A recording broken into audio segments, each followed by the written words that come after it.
আসসালামু আলাইকুম। সবাইকে স্বাগত জানাচ্ছি আমার দেশ আজকের লিড নিউজে। সঙ্গে আছি তাহমিনা তাসির। আমাদের আজকের লিড নিউজের শিরোনাম, কেন আক্রমণাত্মক এনসিপি। নিউজটি লিখেছেন মাহফুজ সাদি। চলুন দর্শক, জেনে নেওয়া যাক বিস্তারিত। জুলাই গণ অভ্যুত্থানের মধ্য দিয়ে আত্মপ্রকাশ করা তরুণদের দল জাতীয় নাগরিক পার্টি এনসিপি গত কয়েকদিনে বেশ আক্রমণাত্মক প্রতিক্রিয়া দেখিয়েছে। বিশেষ করে গত 5 আগস্টের পর থেকে অন্তর্বর্তী সরকারের বিরুদ্ধে জোরালো বক্তব্য আসছে দলটির শীর্ষ নেতাদের কাছ থেকে। অন্তর্বর্তী সরকারের প্রধানকে আক্রমণ করেও তাদের বক্তব্য দিতে দেখা গেছে। জানা গেছে, রাষ্ট্র সংস্কার ও গণহত্যার বিচার প্রশ্নে সরকারের উপর চাপ তৈরির কৌশল হিসেবে এনসিপির নেতারা হঠাৎ করে অ্যাগ্রেসিভ হয়ে উঠেছে। এর পেছনে আরও রয়েছে নতুন সংবিধান প্রণয়নের জন্য একটি গণপরিষদ নির্বাচনের দাবি আদায়। সরকার অতি সম্প্রতি বিএনপির দিকে ঝুঁকে গেছে এমনটা মনে করেও দলটির নেতারা কঠোর ভাষায় কথা বলতে শুরু করেছেন। পরিবর্তনের রাজনীতিতে দলটি গেম চেঞ্জার হওয়ার পরিকল্পনার অংশ হিসেবে নিজেদের অবস্থান জানান দিতে চাচ্ছে বলে দলটির সূত্র জানিয়েছে। এদিকে নতুন এই দলটির অন্দরেও বিভিন্ন বিষয়ে বিতর্কের সৃষ্টি হয়েছে। বিতর্কিত কর্মকাণ্ডের জন্য দলের অন্তত 15 জন নেতাকে শোকজ সহ সাংগঠনিক ব্যবস্থা নেওয়া হয়েছে। এনসিপির অন্তত 6 জন শীর্ষ নেতা বলেছেন, গত 28 ফেব্রুয়ারি আত্মপ্রকাশের পর থেকে বিভিন্ন মহল থেকে তাদের দলকে কিংস পার্টির তকমা দেওয়ার চেষ্টা করছেন। কিংস পার্টির বদনাম তাদের ঘাড়ে চাপলেও সরকারের কাছ থেকে বস্তুত তারা কোনো ধরনের সুবিধা পায়নি।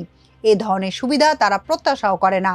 বিপরীতে জুলাই অভ্যুত্থানের সপক্ষের সব শক্তিকে বাইপাস করে লন্ডনে বিএনপির ভারপ্রাপ্ত চেয়ারম্যান তারেক রহমানের সঙ্গে বৈঠক করে প্রধান উপদেষ্টা ডক্টর মোহাম্মদ ইউনূস নির্বাচনী সময়সীমায় বড় ধরনের পরিবর্তন আনার অভিযোগ এনসিপির। সরকারের এই অবস্থানকে বিএনপির দিকে সরকারের ঝুঁকে পড়ার ইঙ্গিত বহন করে বলে মনে করে এনসিপি।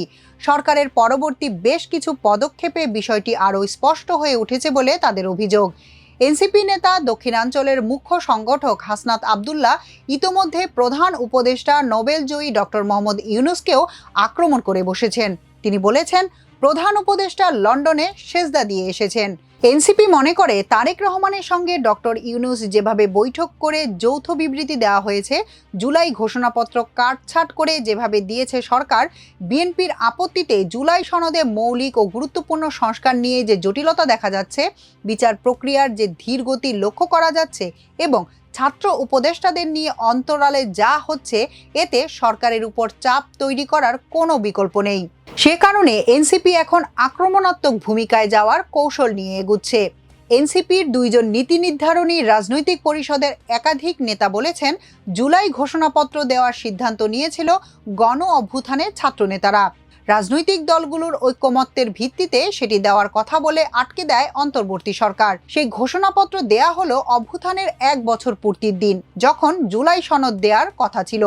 তারপর বিএনপি সহ কয়েকটি দলের আপত্তির কারণে ঘোষণাপত্র যেভাবে কাটছাঁট করে দেওয়া হয়েছে, তাতে রীতিমতো অসন্তুষ্ট জুলাই ছাত্রনেতারা ও এনসিপি। কিন্তু বৃহত্তর স্বার্থে দলীয়ভাবে যেটি প্রত্যাখ্যান বা এর বিরুদ্ধে কোনো কর্মসূচি দেয়নি এনসিপি। তবে 60 ছাত্রনেতা যৌথ বিবৃতি দিয়ে ঘোষণাপত্র প্রত্যাখ্যান ও নতুন ঘোষণাপত্রের দাবিতে কড়া ভাষা ব্যবহার করেন। এ বিষয়ে জানতে চাইলে এনসিপির সদস্য সচিব আখতার হোসেন বলেন, আমরা এনসিপির প্রতিষ্ঠাকালীন সময় থেকেই বিচার, সংস্কার, জুলাই সনদ এবং জুলাই ঘোষণাপত্রের কথা বলে আসছি।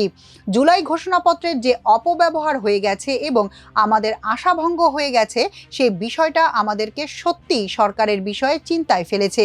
একটি সূত্র জানিয়েছে, জুলাই গণ অভ্যুত্থানের নেতৃত্ব দেওয়া ছাত্রনেতাদের সিংহভাগই এখন এনসিপি করছেন। কিন্তু ঘোষণাপত্রের অনুষ্ঠানে দলটি থেকে মাত্র 3 জনকে আমন্ত্রণ জানানো হয়।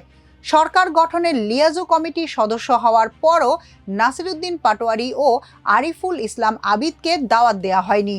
অভ্যুত্থানের নেতৃত্ব দেওয়া বৈষম্য বিরোধী ছাত্র আন্দোলনের সমন্বয়কদের মধ্যে 10-15 জনের মতো দাওয়াত পেয়েছেন। বাকিরা দাওয়াত না পাওয়ায় আগের রাতে ফেসবুকে নেতিবাচক প্রতিক্রিয়াও দেখিয়েছে। সেটা বিবেচনায় নিয়ে হাসনাত আবদুল্লাহ ও সার্জিস আলম দাওয়াত পাওয়ার পরও অনুষ্ঠানে যায়নি। তারা ওই দিন কক্সবাজারে অবস্থান করেন। এনসিপির শীর্ষ 6 নেতার একজন বলেছেন, বিএনপি সহ কয়েকটি দলের কারণে জুলাই সনদের ক্ষেত্রেও একই অবস্থা হওয়ার সমূহ আশঙ্কা দেখা দিয়েছে। এছাড়া সংস্কার বাস্তবায়ন নিয়েও জটিলতা হতে পারে। এমনটি হলে তা প্রত্যাখ্যান এবং আগামী নির্বাচনও বর্জন করতে পারে এনসিপি। এছাড়া বিচার প্রক্রিয়া ধীর গতিতে চলছে। এরই মধ্যে বিদ্যমান ব্যবস্থায় নির্বাচনের ডামাডোল চলছে। সেক্ষেত্রে জুলাই গণ অভ্যুত্থানের পক্ষের দলগুলোর প্রতি একই আহ্বান রেখে সবাইকে রাজপথে নামার ডাক দেবে দলটি। আখতার হোসেন আমার দেশকে বলেন, সামনে জুলাই সনদ বাস্তবায়নের ব্যাপারে সরকার যদি জুলাই ঘোষণাপত্রের মতোই ঢিমে তালে বা নাজুক অবস্থান গ্রহণ করে, সেক্ষেত্রে জুলাই সনদের সংস্কারের বিষয়গুলো বাস্তবায়নের বিষয়ে একটা অনিশ্চয়তা তৈরি হবে। সে জায়গাতেই সরকার যেন জুলাই সনদ আইনগত ভিত্তি দিয়ে সামনে গণপরিষদ নির্বাচনের আয়োজন করে। সে কারণেই আমরা শুরু থেকেই বলে আসা আমাদের কথাগুলো পুনর্ব্যক্ত করছি। এনসিপির একজন যুগ্ম আহ্বায়ক নাম প্রকাশ না করার শর্তে বলেন, একদিকে সরকার মৌলিক সংস্কার বাস্তবায়ন না করে এবং বিচারের অগ্রগতি কাঙ্ক্ষিত পর্যায়ে দৃশ্যমান না করেই বিদ্যমান ব্যবস্থায় নির্বাচনে যাওয়ার উদ্যোগ নিচ্ছে। এর সঙ্গে বিএনপির পক্ষে যায় এমন অনেক পদক্ষেপ নেওয়া হচ্ছে। অন্যদিকে সরকারে থাকা 2 জন ছাত্র উপদেষ্টাকে নিয়ে নানামুখী ষড়যন্ত্র চলছে। ফলে সরকারের উপর চাপ তৈরির পাশাপাশি জুলাই স্পিড সংস্কার, বিচারের দাবি এবং নতুন সংবিধানের জন্য গণপরিষদ নির্বাচনের এজেন্ডা নিয়ে মাঠে নামার সিদ্ধান্ত নেওয়া হয়েছে। এনসিপির সিনিয়র যুগ্ম আহ্বায়ক আরিফুল ইসলাম আবিদ আমার দেশকে বলেন, জুলাইয়ের 2 জন উপদেষ্টা, তাদের নিয়েও প্রশ্ন তোলা হচ্ছে। আমরা চাইলে সকল মন্ত্রণালয়ে এপিএস ঢুকিয়ে দিতে পারতাম, আমাদের সেই সুযোগ ছিল, কিন্তু আমরা করিনি। আমরা একটা দল দ্বারা করিয়েছি, যে দলটা বাংলাদেশের বাংলাদেশের স্বাধীনতার কথা বলবে। কোন উপদেষ্টার কেপিএস তার তো নামই জানা গেল। রাজনৈতিক দলগুলোর কয়েক দফায় আলোচনার পর শেষ পর্যন্ত জুলাই সনদের খসড়া প্রস্তুত করে তাদের কাছে পাঠিয়েছে জাতীয় ঐক্যমত্য কমিশন। দলগুলোর মতামত নিয়ে আগামী সেপ্টেম্বরের প্রথম সপ্তাহের মধ্যে জুলাই সনদ ঘোষণার কথাও বলেছে কমিশন। জুলাই সনদ নিয়ে নানা আলোচনার পর এর বাস্তবায়ন নিয়ে বড় সংকট দেখা যাচ্ছে রাজনৈতিক দলগুলোর মধ্যে। জুলাই সনদ বাস্তবায়ন নিয়ে বিএনপির অবস্থান, আগামী নির্বাচনের মাধ্যমে সংসদ গঠিত হলে নির্বাচিত সংসদই জুলাই সনদ বাস্তবায়ন করবে। তবে ঠিক বিপরীত অবস্থান নিয়েছে এনসিপি সহ অধিকাংশ দল। তারা গণভোট বা গণপরিষদ নির্বাচন কিংবা অধ্যাদেশের মাধ্যমে এই সনদ বাস্তবায়নের পক্ষে অনড় অবস্থান জানিয়ে আসছে। আরিফুল ইসলাম আবিদ বলেন, আমরা ধারাবাহিক বলেছিলাম, যেমন বিচার, সংস্কার এবং সংবিধান ও রাষ্ট্রপতির পরিবর্তন। আমরা যেটা দেখলাম, বিদ্যমান রাজনৈতিক দলগুলো যে রাজনৈতিক কমিটমেন্ট দিয়েছিল, সেই কমিটমেন্টগুলো কিন্তু রাখেনি। এবং যেটা হয়েছে, আপনারা দেখবেন যে অল্প সংস্কার নাকি বেশি সংস্কার, এই আলাপগুলো আসছে। এরপরে আস্তে আস্তে ঢুকে গেল বিচার, সংস্কার নাকি নির্বাচন। এরপরে বিচার ও সংস্কার বাদ এখন আসছে শুধু নির্বাচন। কবে, কখন, কিভাবে নির্বাচন, এই আলোচনায় ঢুকে গেছে।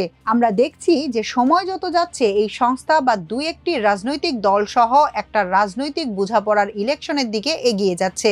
2024 সালের নির্বাচনটাও একটা ওই রকম রাজনৈতিক বোঝাপড়ার প্রি ডিসাইডেড বা পূর্ব নির্ধারিত একটা ফলাফল ধরে নির্বাচন হয়। গণ অভ্যুত্থানের আকাঙ্ক্ষা হচ্ছে নতুন বাংলাদেশ। দলটির আরেকজন যুগ্ম সদস্য সচিব বলেন, এনসিপিকে কিংস পার্টির তকমা দেওয়া হবে আর সরকারের নানা কাজের সুবিধা পাবে অন্যান্য দল। গোয়েন্দা সংস্থা এনসিপির বিরুদ্ধে কাজ করছে, যা গোপালগঞ্জ ও কক্সবাজারের ঘটনায় স্পষ্ট। জুলাই নেতাদের টার্গেট করা হচ্ছে, আবার বিএনপি পন্থী আমলারা বঞ্চিত দাবি করে সরকারের সুবিধা নিল। সবশেষ দীর্ঘ 18 বছর আগে চাকরিচ্যুত বিএনপি পন্থী 85 জন উপজেলা থানা নির্বাচন কর্মকর্তাকে পুনর্বহাল করা হলো। তাহলে সরকারের রাজনৈতিক দায় কেন এনসিপি নেবে? এটা হতে পারে না। এজন্যই এনসিপি ডিফেন্সিভ থেকে এখন এগ্রেসিভ হওয়ার সিদ্ধান্তে এসেছে। এক্ষেত্রে কেবল সরকার নয়, সিভিল, আর্মি, এস্টাবলিশমেন্ট, আওয়ামী লীগদের বিরুদ্ধেও একই নীতি নেওয়া হয়েছে।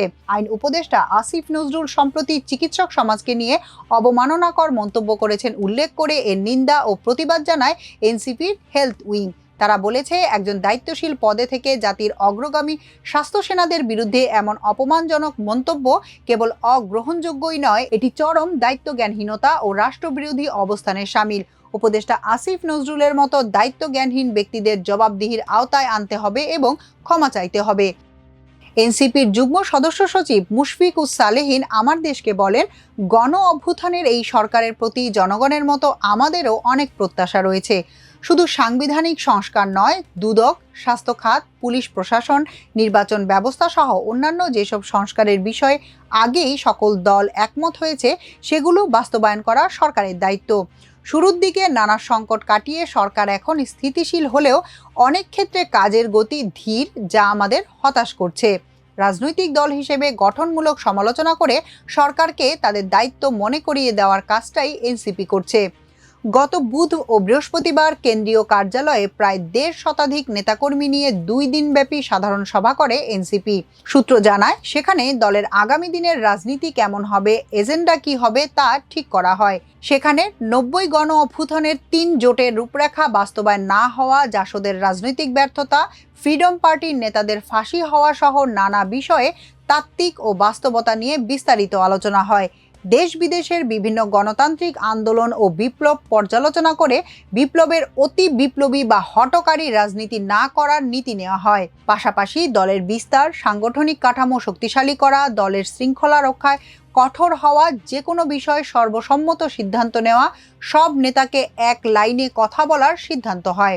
৫ নেতার কক্সবাজারে যাওয়া নিয়ে গণমাধ্যম ও সামাজিক মাধ্যমে গুজব ছড়ানো, ৫ আগস্ট ওখানে যাওয়ার এই সুযোগ তৈরি হওয়ায় ওই নেতারা দুঃখ প্রকাশ করেন। তারা সহ অন্য নেতাদের শোকজগুলোর দ্রুত নিষ্পত্তি করার সিদ্ধান্ত নেওয়া হয়।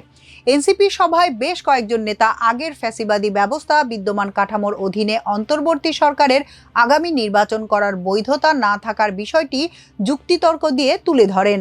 কেন সংস্কার, বিচার, নতুন সংবিধান দরকার এবং সেজন্য গণপরিষদ নির্বাচন দরকার তা ব্যাখ্যা করা হয় এবং এই এজেন্ডা নিয়ে এগোনোর সিদ্ধান্ত নেওয়া হয়। এছাড়া জুলাই সনদ স্বাক্ষর করার পর রাষ্ট্রপতির মাধ্যমে অধ্যাদেশ জারি করে ঐক্যমত্যকে আইনি ভিত্তি দেওয়ার পক্ষে অবস্থান নেওয়া হয়। এই দাবির প্রতি সমর্থন আদায়ে দেশব্যাপী কর্মসূচি এবং রাজনৈতিক কর্মশালা করার সিদ্ধান্ত দেওয়া হয়েছে। নাম প্রকাশ না করার শর্তে এনসিপির একজন যুগ্ম মুখ্য সমন্বয়ক আমার দেশকে বলেন, বয়স ৬ মাস হলেও জুলাই গণ অভ্যুত্থানের মধ্য দিয়ে আত্মপ্রকাশ করায় রাজনীতির গেম চেঞ্জার হবে এনসিপি। আগামী দিনের রাজনীতি জুলাই স্পিরিটের ধারায় রাখতে এবং নতুন রাজনৈতিক বন্দোবস্তের ক্ষেত্রে এটি ক্রমান্বয়ে জোরালো ভূমিকার মাধ্যমে স্পষ্ট দেখা যাবে। এর আগে গত ১১ আগস্ট ঢাকায় মার্কিন যুক্তরাষ্ট্রের ভারপ্রাপ্ত রাষ্ট্রদূত ট্রেসি অ্যান জ্যাকবসনের সঙ্গে সৌজন্য বৈঠক করেন এনসিপির আহ্বায়ক নাহিদ ইসলামের নেতৃত্বে একটি প্রতিনিধি দল। বৈঠকে বাংলাদেশের সাম্প্রতিক রাজনৈতিক পরিস্থিতি, আইনশৃঙ্খলা পরিস্থিতি, সংস্কারের রূপরেখা, আসন্ন জাতীয় নির্বাচন এবং জুলাই ঘোষণাপত্র নিয়ে মতবিনিময় হয়েছে। পরদিন এনসিপির যুব উইং জাতীয় যুবশক্তির যুব সম্মেলনে নাহিদ ইসলাম সহ দলটির শীর্ষ নেতারা সরকারের কর্মকাণ্ড নিয়ে শক্ত বক্তব্য দেন। নাহিদ বলেন, ২৪-এর গণ অভ্যুত্থানকে ব্যর্থ করে দিতে, প্রজন্মকে প্রতারিত করতে সকল ধরনের আয়োজন সম্পূর্ণ হয়েছে, কিন্তু আমরা বলতে চাই সমীকরণ এখনো শেষ হয়ে যায়নি। ফলে যারা এখনই সমীকরণ মিলিয়ে ফেলছে তারা ভুল পথে হাঁটছে। রাজনৈতিক দলগুলো ঐক্য ধরে রাখতে না পারলে দেশে আরেকটি ১/১১ আসবে বলেও মন্তব্য করেন তিনি। নাহিদ ইসলাম আরও বলেন, আমরা গত ১ বছর অনেক ছাড় দিয়েছি, জুলাই ঘোষণাপত্রে ছাড় দিয়েছি, কিন্তু আমরা জুলাই সনদে কোনো ছাড় দেব না। আমরা নির্বাচন চাই।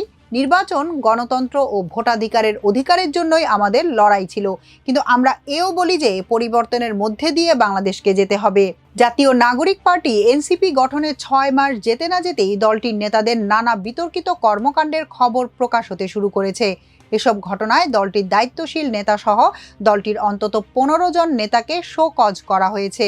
এর মধ্যে ১১ জনই কেন্দ্রীয় নেতা, যার মধ্যে দলটির সর্বোচ্চ ফোরামে রাজনৈতিক পর্ষদের ৫ সদস্য রয়েছেন। আছেন ৪ জন মহানগর জেলা পর্যায়ের গুরুত্বপূর্ণ নেতাও। তবে সম্প্রতি ৫ শীর্ষ নেতার গণ অভ্যুত্থানের বর্ষপূর্তির দিন একসঙ্গে কক্সবাজারে যাওয়া এবং সেই ঘটনায় শোকজ করা নিয়ে দলটির ভেতরে বাইরে নানা প্রশ্ন উঠেছে। বিতর্ক ছড়িয়েছে রাজনৈতিক মহলেও। এছাড়া সারা দেশে দেওয়া কমিটিগুলোর মধ্যে বেশ কিছু কমিটিতে বিতর্কিতরা স্থান পেয়েছে, আবার নানা কারণে কমিটি থেকে পদত্যাগের হারও বাড়ছে। এসব বিষয়ে দলটির পক্ষ থেকে আনুষ্ঠানিকভাবে সেভাবে কিছু জানানো হয়নি। ফলে এনসিপির অন্দরে কি হচ্ছে সেই প্রশ্ন সামনে এসেছে। গণ অভ্যুত্থানের বর্ষপূর্তির দিনে গোপনে কক্সবাজার যান জাতীয় নাগরিক পার্টি এনসিপির উত্তরাঞ্চলের মুখ্য সংগঠক সার্জিস আলম, দক্ষিণাঞ্চলের মুখ্য সংগঠক হাসনাত আবদুল্লাহ, মুখ্য সমন্বয়ক নাসিরউদ্দিন পাটোয়ারি, সিনিয়র যুগ্ম সদস্য সচিব ডাক্তার তাসনিম জারা ও যুগ্ম আহ্বায়ক খালেদ সাইফুল্লাহ। বিষয়টি গণমাধ্যমে বেশ আলোচনা সমালোচনার জন্ম দেয়। এর জের ধরে ওই 5 নেতাকে শোকজ করা হয়। তবে তাদের জবাব বিশ্লেষণে উপরোক্ত ঘটনায় দলীয় শৃঙ্খলার ব্যত্যয় না ঘটায় আহ্বায়ক মোহাম্মদ নাহিদ ইসলাম এবং সদস্য সচিব আক্তার হোসেনের নির্দেশক্রমে উল্লেখিত শোকজ নোটিশসমূহ প্রত্যাহার করা হয়েছে এবং বিষয়টির চূড়ান্ত নিষ্পত্তি হয়েছে। এখনকার মতো এ পর্যন্তই। সবাই ভালো থাকুন, সুস্থ থাকুন আমার দেশের সঙ্গে। চ্যানেলটি ভালো লাগলে সাবস্ক্রাইব করুন। আল্লাহ হাফেজ।